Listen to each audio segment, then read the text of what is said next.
নমস্কার সবাইকে, রিম্পাস কুকিং স্কুলে সবাইকে স্বাগতম। আজকে মুরগির মাংস রান্না করব।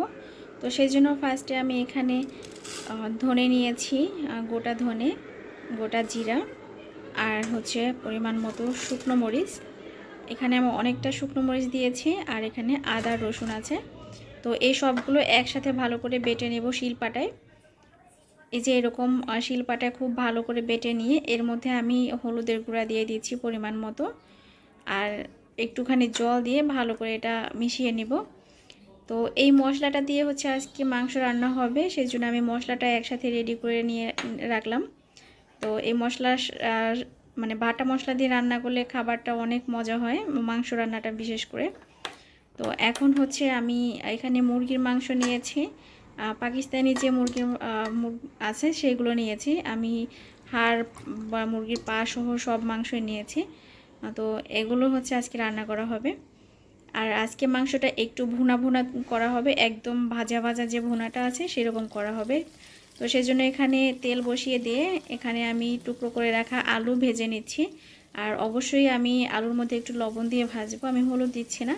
আর আমি মাংসের মধ্যে কিন্তু আলু খেতে খুব পছন্দ করি, তোমরা চাইলে এখানে আলুটা অ্যাভয়েড করতে পারো।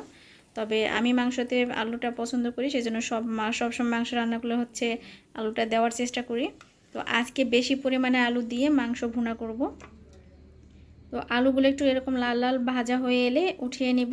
আর এখানে ফোড়নের জন্য দিয়ে দিচ্ছি তেজপাতা আর একটুখানি পাঁচফোড়ন, আর দিয়ে দিচ্ছি পরিমাণ মতো পেঁয়াজ কুচি। এখানে কিন্তু আমি একটি এক্সট্রা মশলা ব্যবহার করেছি, সেটা হচ্ছে পাঁচফোড়ন। মাংসতে অনেকেই বা আমাদের এলাকায় কিন্তু কখনো পাঁচফোড়ন দিয়ে মাংস রান্না করা হয় না। এটা হচ্ছে আমার শ্বশুরবাড়ির দিকে দেখেছি, মেথির যে পাঁচফোড়নটা আছে এটা দেয় ফোড়নের মাংসের মধ্যে দেয়। তো আমিও সেভাবে ট্রাই করলাম, তো আমারও ভালোই লেগেছে, খারাপ লাগেনি। তো লবণ দিয়ে আমি ভালো করে পেঁয়াজটা ভেজে নিয়েছি। এখন যে মশলাটা তৈরি করে রেখেছিলাম সেই মশলাটা দিয়ে দিলাম এর মধ্যে, ভালো করে এখন মিশিয়ে নিয়ে কিছুক্ষণ কষিয়ে নেব জল দিয়ে।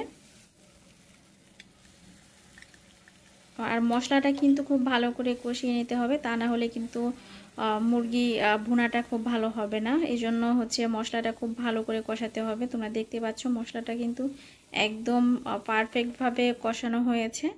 এখন এর মধ্যে আমি মুরগির মাংসগুলো দিয়ে দিচ্ছি। আর আমরা যে মুরগিটা আজকে এনেছি তার পাটা কিন্তু একদমই কালো, দেখে মনে হচ্ছে কালো মুরগি, তবে এটা কালো মুরগি না, এর পাটাই এরকম কালো। এখন হচ্ছে আমি মশলার সাথে খুব ভালো করে মুরগিটাকে কষিয়ে নিচ্ছি। আর এই মুরগি কিন্তু বেশি সময় কষানো লাগে না, আর বেশি জল দিয়েও কিন্তু এটা রান্না করা যাবে না, তাহলে কিন্তু একদম মানে ভেঙে যাবে মাংসগুলো। ফার্মের মুরগি থেকে কিন্তু এই মুরগিগুলো আমার কাছে মনে হয় বেশি নরম। তো আলু দিয়ে ভালো করে একটু কষিয়ে নিলাম। আর আমি কিন্তু ঢেকে কষাইনি, আমি আগেই বলেছি মুরগির মাংস কিন্তু নরম, সেই জন্য হচ্ছে ঢেকে এটা কষানোর প্রয়োজন নেই। আমি কিছুক্ষণ ভালো করে কষিয়ে নিয়ে ভাজা ভাজা করে দেন হচ্ছে আমি পরিমাণ মতো জল দিয়েছি। আর তোমরা দেখতেই পাচ্ছ আমি কতটুকু পরিমাণে জল দিয়েছি, একদম মাংসর সমান সমান, তার থেকে একটু কম হলেও চলে। তো মাংসটাকে এখন খুব ভালো করে জাল করে নিয়েছি হাই হিটে। আমরা যেহেতু আলু আগে থেকে সিদ্ধ করে রেখেছিলাম, তাই মানে ভেজে রেখেছিলাম, তাই সিদ্ধ হতে বেশি সময় লাগেনি। আর এখন আমি সব শেষে হচ্ছে গরম মশলার গুঁড়ি দিয়ে দিয়েছি। আর তোমরা চাইলে কিন্তু এখানে বাটা গরম মশলা ব্যবহার করতে পারো, তবে আজকে আর বাটা ব্যবহার করিনি, খুব শর্টকাটে রান্না করার চেষ্টা করেছি। আমার মুরগি রান্না করা শেষ, এখন আর কিছুক্ষণ রেখে আমি চুলা থেকে নামিয়ে নেব। এই তো আমার মুরগি একদম পারফেক্টভাবে রান্না হয়ে গেছে, আমি যেভাবে আজকে চেয়েছি একদম ভাজা ভাজা করে রান্না করা আর কি। তো আমি পরিবেশন করে নিচ্ছি।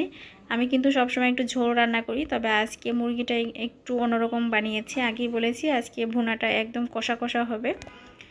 তো আজকে রেসিপি কেমন লাগলো তা অবশ্যই কমেন্ট করে জানিও সবাই। আজকে এখানেই বিদায় নিচ্ছি, দেখা হবে পরবর্তীতে। সবাই ভালো থেকো, সুস্থ থেকো, টাটা সবাইকে।